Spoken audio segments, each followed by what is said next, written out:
Parcel এটা আহি আছে হেনো, তাৰ কাৰণে এই গৰমত দেখিছেনে ৰাস্তাত আহি থিয় হৈ আছোঁ।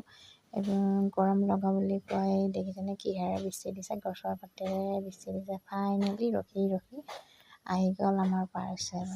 এতিয়া ব'লকচোন কি আহিছে চাওঁ। এতিয়া লৈছোঁ আমি আনবক্সিং কৰিবলৈ।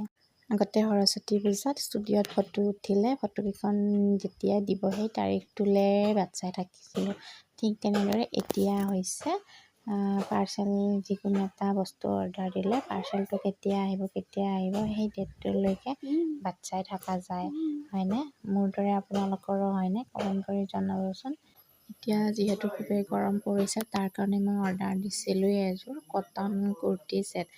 এইফালে মই পিন্ধি ৰেডি হৈয়ে ল'লোঁ আৰু মই গৰমৰ কাৰণে হাত চুটি দিছিলোঁ। কাপোৰযোৰ কেনেকুৱা লাগিছে কমেণ্ট কৰি জনাব।